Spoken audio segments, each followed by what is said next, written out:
I'm Sarah Martinez, 28, and I thought I knew my family until my wedding day shattered everything.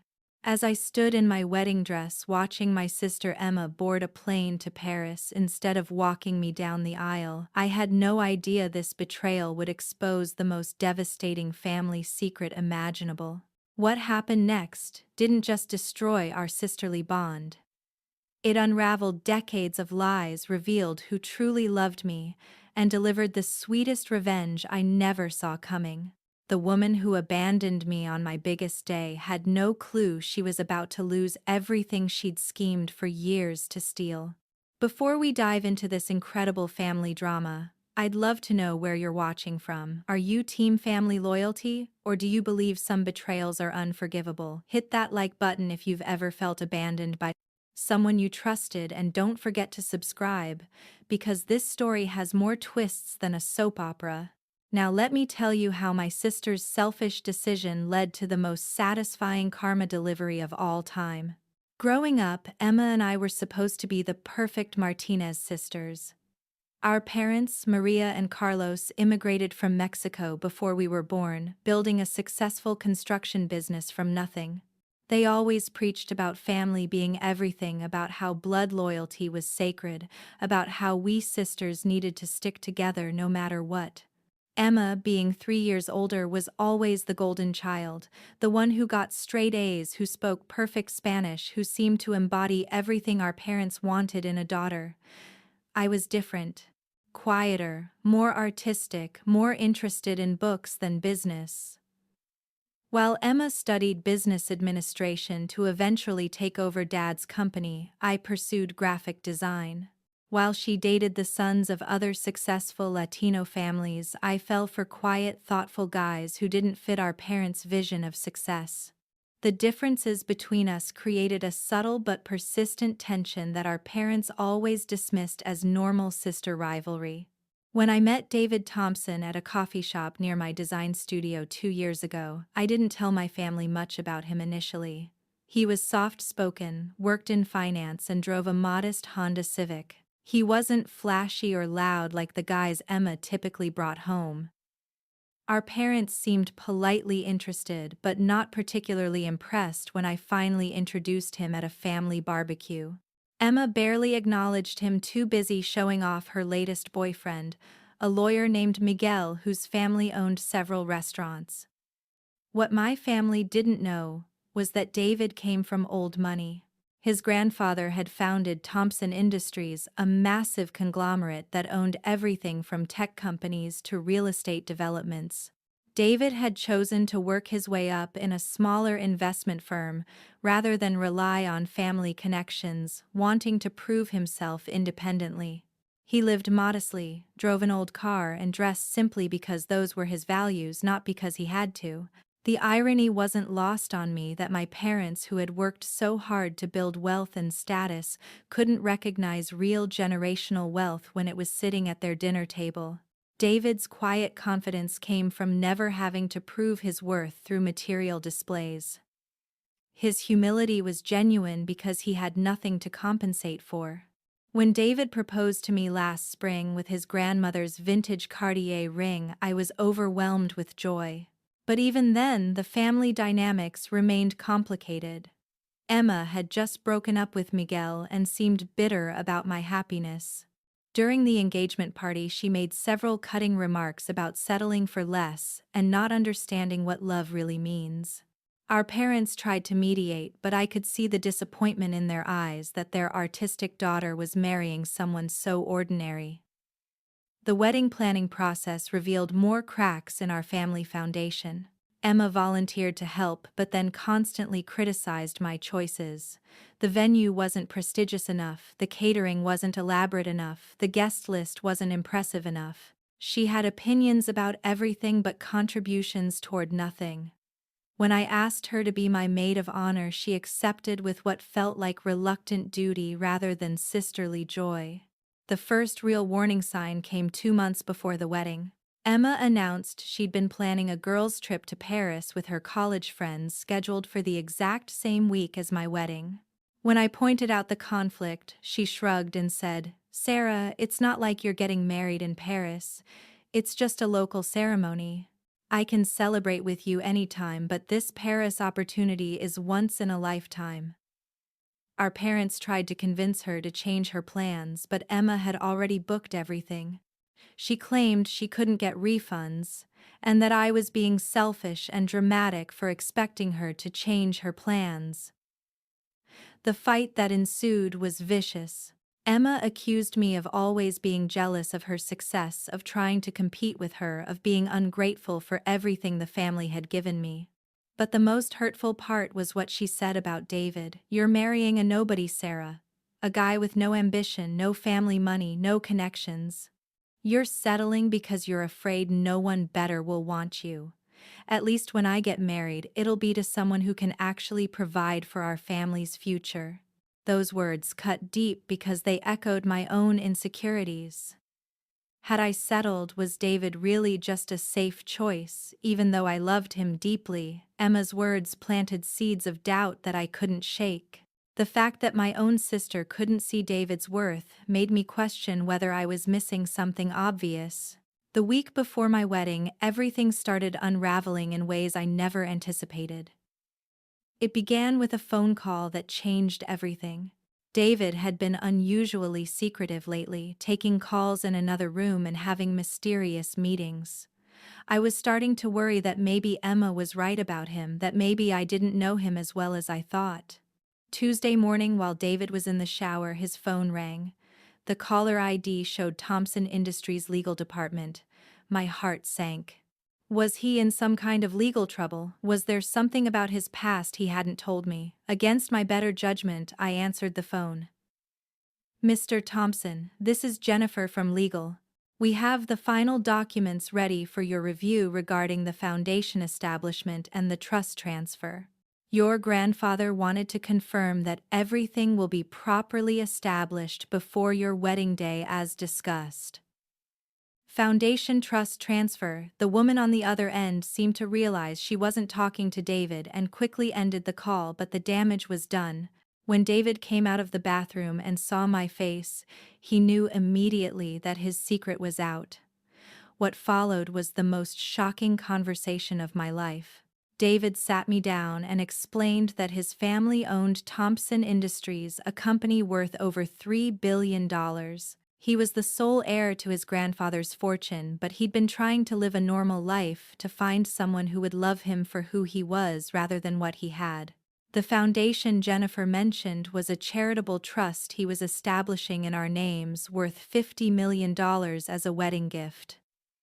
"I wanted to tell you," he said, his eyes filled with tears, "but I've been burned before, Sarah. Women who changed completely once they learned about the money. I needed to know that you loved me, just me, before I shared this part of my life." I was reeling. The man I thought was a modest finance worker was actually one of the wealthiest people in the country. The family that had dismissed him as ordinary had no idea they'd been sitting across from someone whose monthly investment returns probably exceeded their annual income. But more than the shock of his wealth, I was devastated by the implications. My family, especially Emma, had judged David so harshly based on superficial appearances. They'd made me doubt my own judgment, made me question whether I was settling when in reality I'd found someone extraordinary who chose to live extraordinarily humbly. David showed me documents, photos from his childhood in family estates, articles about Thompson Industries. The evidence was overwhelming and undeniable. He explained that he'd planned to reveal everything to my family after the wedding once we were legally married, and he was certain of my motives. "I have a confession too," he said quietly.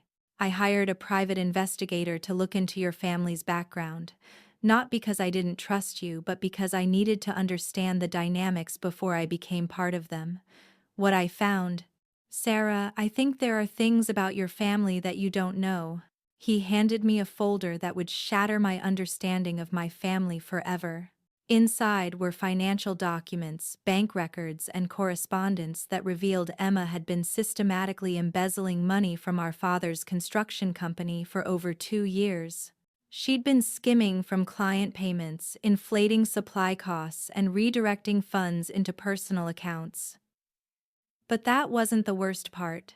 The investigator had also uncovered that Emma's college friend's trip to Paris was actually a romantic getaway with Miguel, the same Miguel she'd supposedly broken up with, the same Miguel who was actually still married to another woman. Emma wasn't just stealing money. She was having an affair with a married man and using stolen funds to finance their European adventure. The most devastating revelation was yet to come. The private investigator had also discovered that Emma had been actively trying to sabotage my relationship with David. She'd contacted several of my ex-boyfriends trying to get them to reach out and remind me what I was missing.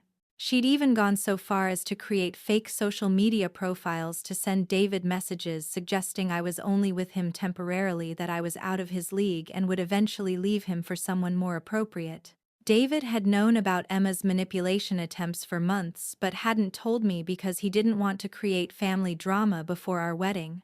He'd simply blocked the fake accounts and ignored the attempts to undermine our relationship. But now, with everything coming to light, he felt I needed to know the truth about who my sister really was. As I sat there, reading through the evidence of Emma's betrayals, financial, personal, and emotional, I felt something inside me break and then reform into something harder, stronger, and far less forgiving. The sister who had abandoned me on my wedding day wasn't just selfish. She was a criminal who had been systematically destroying our family while positioning herself as the golden child. The morning of my wedding dawned gray and drizzly, which felt fitting given the storm clouds gathering in my personal life. Emma had left for Paris the night before despite our parents' last-ditch efforts to convince her to stay. Her final words to me were delivered via text: "Have a nice little ceremony, Sarah. Try not to let David's lack of ambition ruin the family photos."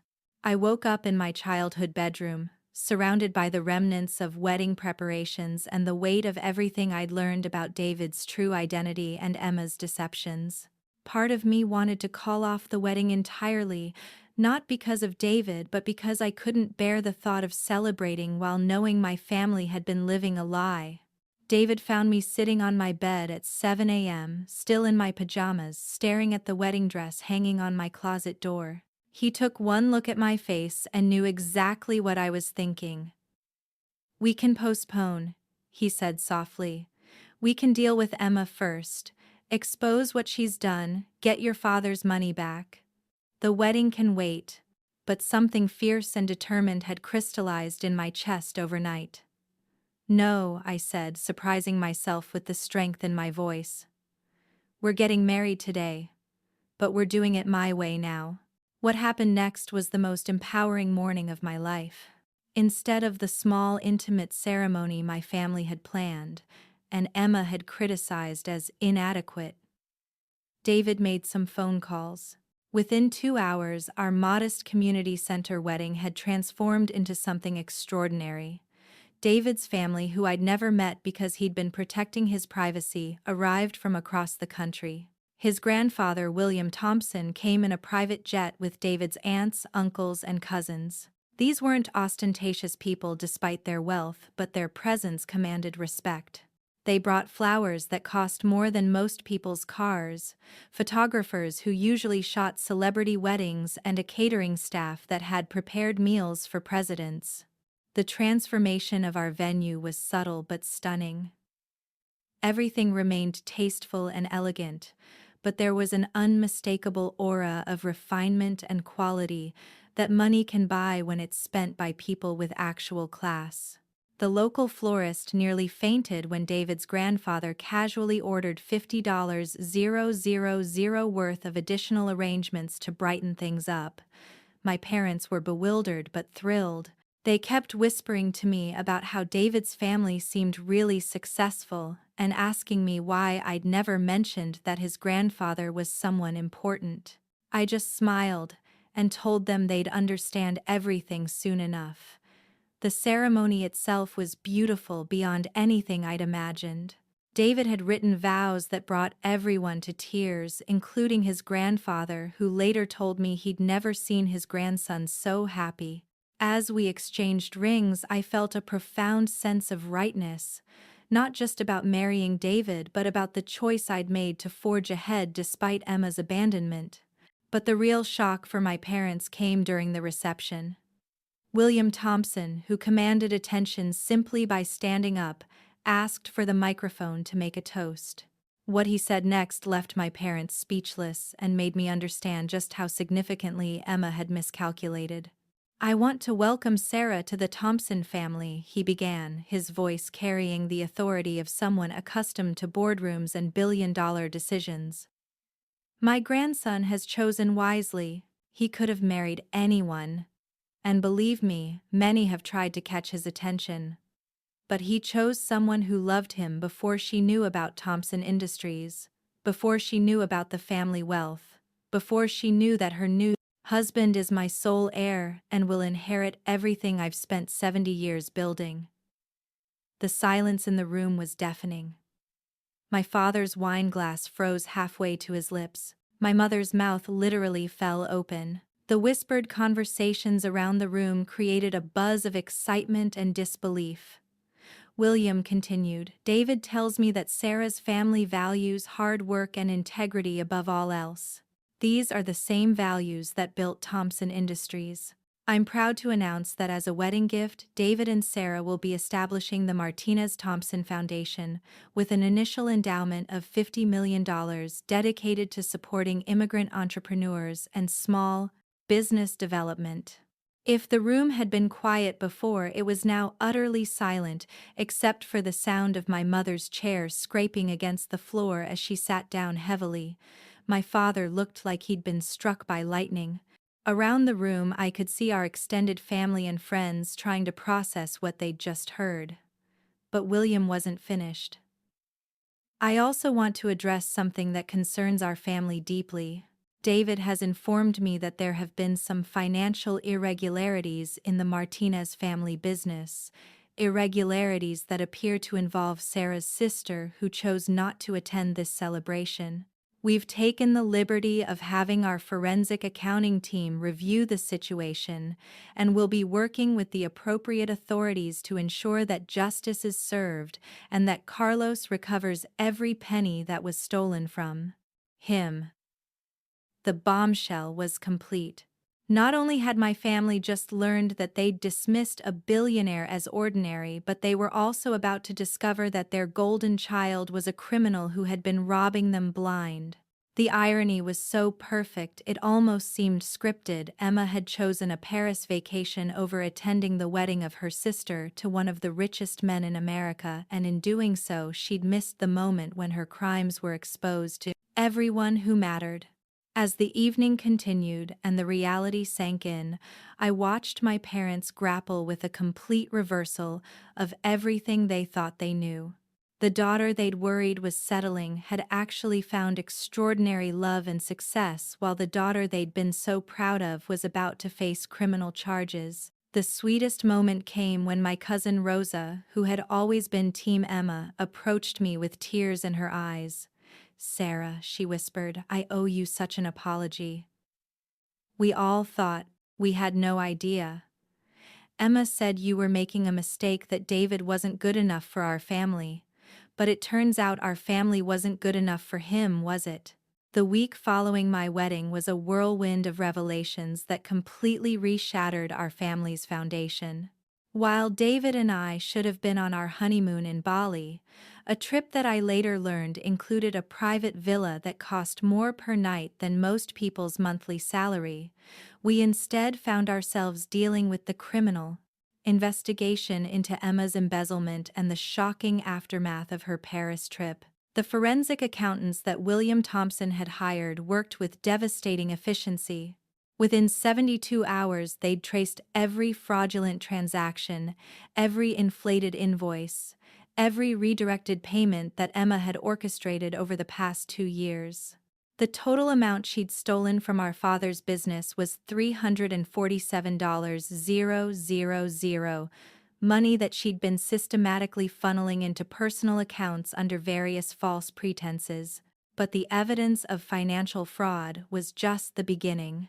The private investigators' deeper dive into Emma's recent activities revealed a web of deception so elaborate that even I, knowing what I knew about her character, was stunned by the scope of her betrayal.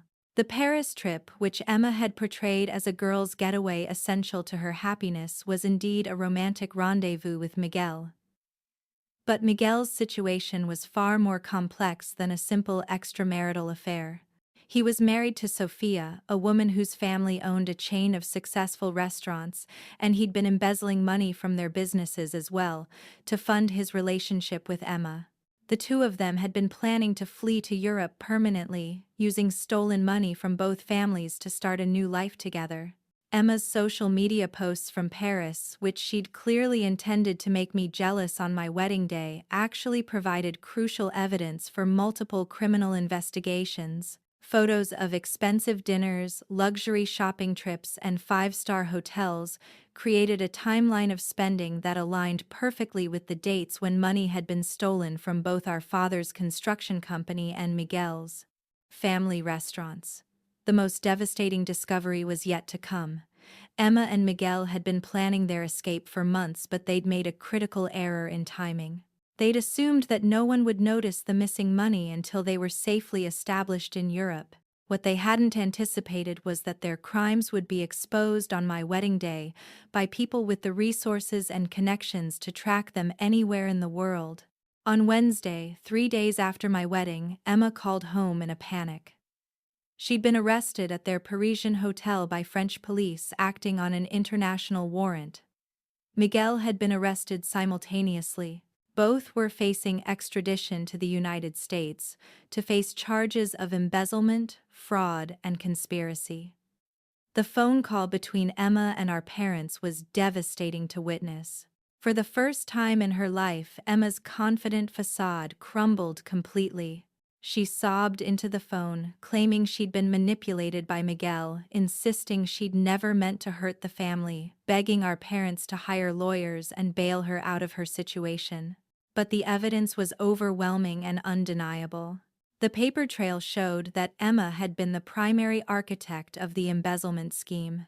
She'd used her position as the trusted family member, managing the business finances, to create a sophisticated system of theft that had been draining our father's life work for years. Our father, Carlos, aged 10 years in that single phone call. The daughter he'd been grooming to take over the family business, the child he'd trusted with everything he'd built, had been systematically destroying his life's work, while smiling at the family dinner table every before Sunday. The ripple effects through our extended family were immediate and brutal. Word spread quickly through our tight-knit Latino community about Emma's crimes. Families who had trusted our construction company with their homes, their dreams, their life savings now questioned whether they'd been victims of fraud too. Our father had to hire lawyers not just to pursue Emma, but to defend against potential lawsuits from clients who wondered if they'd been overcharged or cheated. David, meanwhile, handled the crisis with a combination of compassion and ruthless efficiency that showed me exactly why his family had built such a successful empire. He hired the best criminal attorneys in the country to represent our father's interests. He brought in financial advisors to restructure the construction company and ensure its survival. Most importantly, he made it clear that the Thompson family would personally guarantee restitution to any clients who had been harmed by Emma's actions. The contrast between my new husband's response to our family crisis and my sister's behavior couldn't have been more stark. While Emma was begging for rescue from the consequences of her own choices, David was quietly ensuring that our father's business and reputation would survive the scandal she'd created. But perhaps the most revealing moment came when Emma's college friends, the ones she'd supposedly been traveling with, started posting on social media about their confusion over her arrest. It turned out they had no idea Emma was even in Paris. She'd told them she couldn't afford the trip they'd actually planned and they'd gone without her. The entire premise of her wedding abandonment had been a lie designed to cover her criminal getaway with Miguel. As the truth spread through our community, I watched people I'd known my entire life reassess everything they thought they knew about our family. The sister they'd admired for her success and confidence was revealed as a thief and a liar. The sister they'd pitied for settling had actually made the most advantageous match in our family's history. The transformation in how people treated me was immediate and somewhat overwhelming. Suddenly, everyone wanted to be my friend, to reminisce about old times, to congratulate me on my lucky marriage. But I could see in their eyes that they were recalculating my worth based on David's wealth, and it made me uncomfortable in ways I hadn't anticipated. The one conversation that stuck with me was with my grandmother, Abuela Martinez, who had always been Emma's biggest supporter. She called me 2 weeks after the arrest, her voice heavy with tears and regret. "Mija," she said, "I owe you such an apology. I always told your parents that Emma was the strong one, that you were too soft for this world. But strength isn't what I thought it was. Emma was hard, yes, but she was hard in all the wrong ways. You, mi amor, you were soft enough to bend without breaking, soft enough to see the good in a man we all dismissed. That's not weakness, that's wisdom."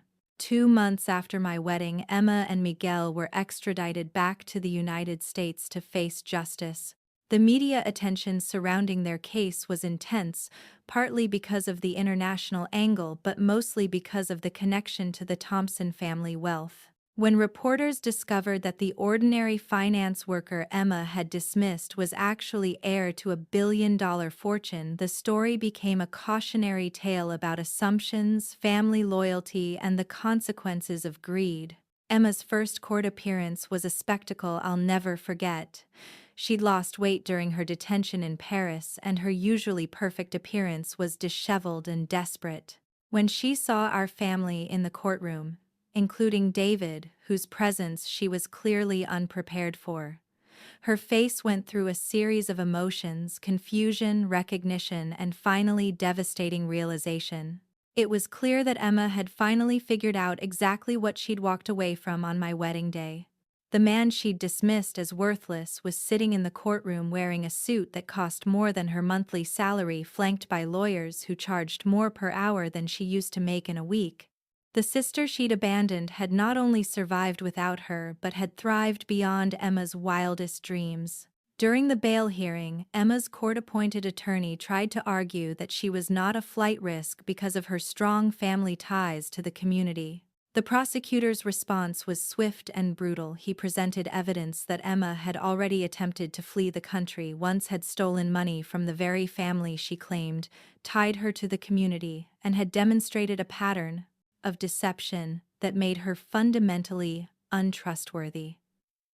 The bail was set at $500,000, an amount that might as well have been $5 million given our family's financial situation after Emma's theft. Our parents had already mortgaged their house to hire lawyers and cover the business losses. They simply couldn't afford to bail Emma out even if they'd wanted to. What happened next revealed the final layer of Emma's character. From jail, she began making phone calls to extended family members, trying to manipulate them into posting bail money. She told different stories to different people. To some, she was the victim of Miguel's manipulation. To others, she was being framed by business competitors. To our religious relatives, she claimed she was being persecuted for her success as a Latina woman. But the most manipulative call was the one she made to me. "Sarah," she sobbed into the phone, "you have to help me. You're my sister. Blood is supposed to mean something." Miguel convinced me it was just borrowing, that we'd pay it back with interest. I was planning to return everything before anyone noticed. The lies were so transparent, so insulting to my intelligence, that I almost hung up immediately. But something made me stay on the line, perhaps a morbid curiosity about how far she'd go. "I know you married well," she continued, apparently unaware of just how much of an understatement that was. David seems like a good man, someone who could afford to help family in crisis.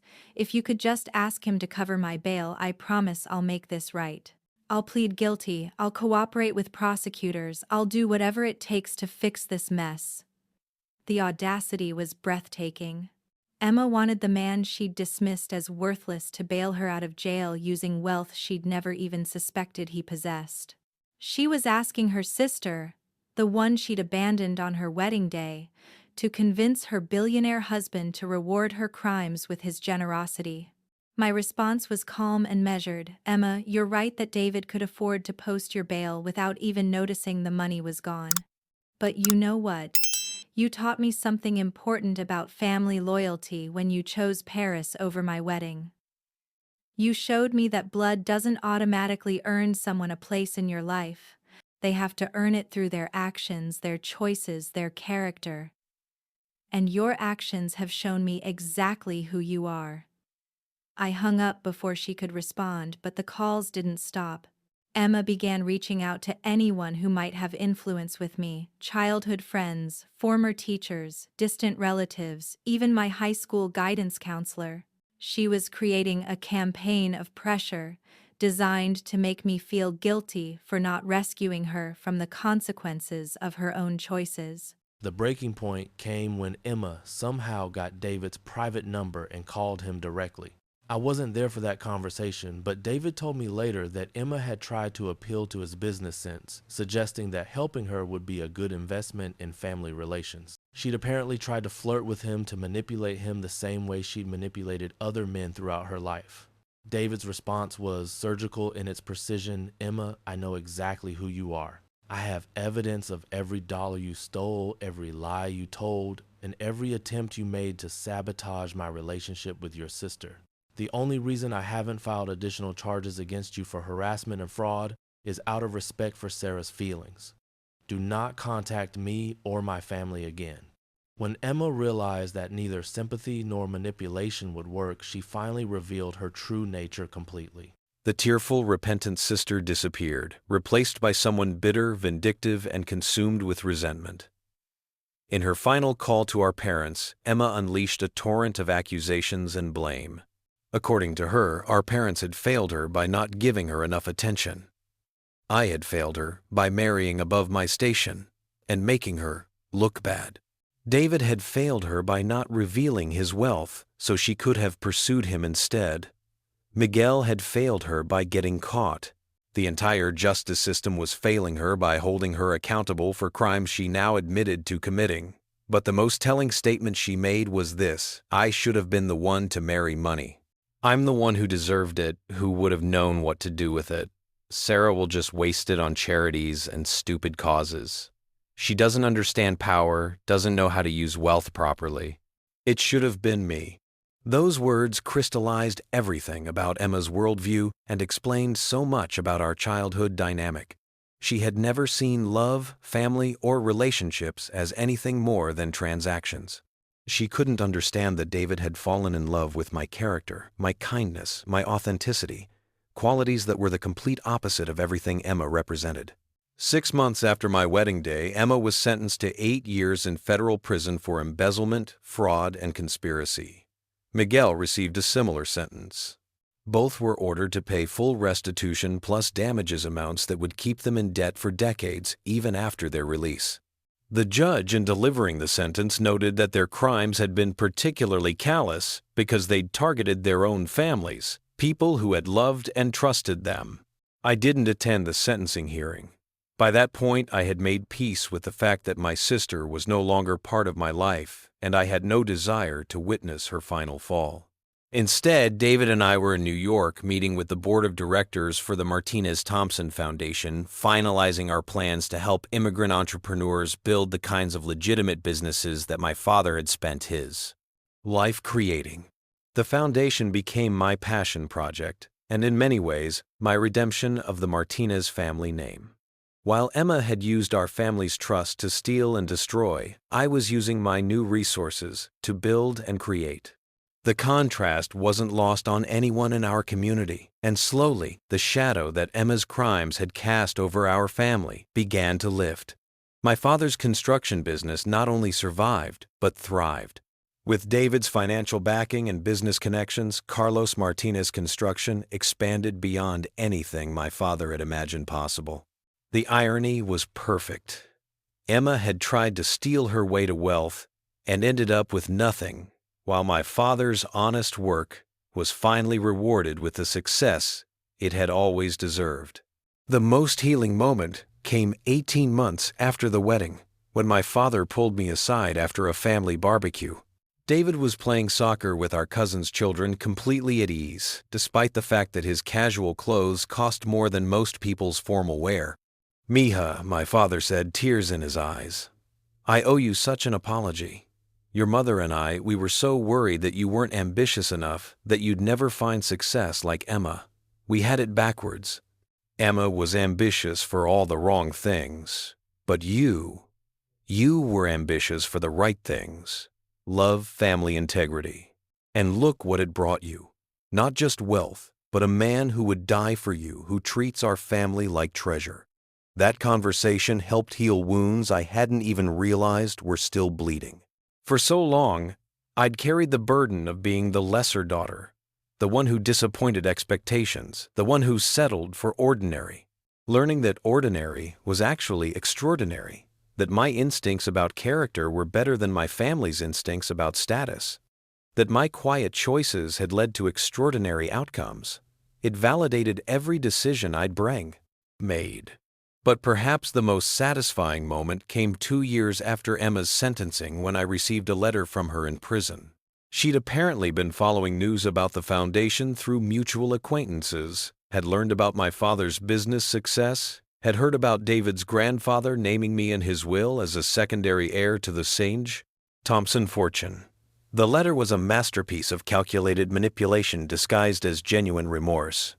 Emma apologized for her crimes, claimed she'd found religion in prison, insisted she'd learned valuable lessons about family and loyalty.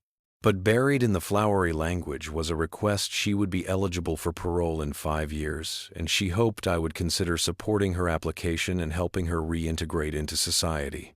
The subtext was clear. She wanted access to my wealth and influence when she got out of prison. My response was brief.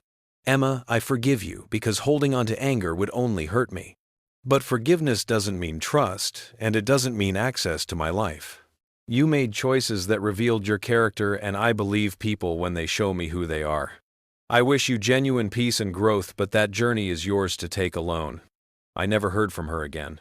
Today, 5 years after that devastating wedding day revelation, David and I have built a life that's everything I dreamed of and nothing I ever expected. We have twin daughters who will grow up understanding that wealth is a responsibility, not an entitlement. The Martinez Thompson Foundation has helped launch over 200 small businesses and created thousands of jobs in immigrant communities. My parents are proud grandparents who dote on their granddaughters and have learned to appreciate quiet strength over flashy ambition. Our family gatherings are smaller now, but infinitely more genuine, filled with people who value character over status, love over manipulation. Sometimes I think about alternate timelines. What would have happened if Emma had stayed for my wedding? If she'd discovered David's wealth and tried to sabotage our marriage? If I'd been weak enough to let family loyalty override my instincts about right and wrong? But then I realized that Emma's absence wasn't a betrayal. It was a gift. It allowed me to marry David surrounded only by people who genuinely loved us, and it revealed the truth about my family before I was too deeply committed to change course. The final irony is that Emma's crimes, which were designed to secure her financial future, ended up securing mine instead. Her theft exposed her character at exactly the moment when David was deciding whether to trust my family with the truth about his wealth. If she'd been at my wedding playing the role of the loving sister, David might never have felt safe enough to reveal everything about his background. Her betrayal actually protected my marriage and my future. Looking back now, I can see that my wedding day wasn't really about Emma leaving for Paris, or even about marrying David. It was about learning that sometimes the people who abandon you are doing you the biggest favor of your life. And that real family, the kind worth keeping, are the people who choose to stay and support you regardless of what they think they might gain or lose. Have you ever had someone walk out of your life only to realize later they'd done you a massive favor? Do you believe that karma eventually catches up with people who betray their families? Or do you think justice is something we have to create for ourselves? I'd love to hear your thoughts in the comments below. Share your own stories about family drama, unexpected justice, or times when someone's betrayal actually led to your biggest blessing. If this story resonated with you, please hit that like button and subscribe for more real-life family drama stories. Share this video with anyone who's ever felt underestimated by their family or abandoned by someone they trusted. Sometimes our biggest disappointments lead to our greatest triumphs. Thank you for taking this journey with me. And remember, the people who truly belong in your life will never make you choose between your happiness and their approval. Here's to cutting toxic people loose, recognizing real love when it finds you, and trusting that the universe has a way of delivering exactly the justice that's needed, exactly when it's needed most.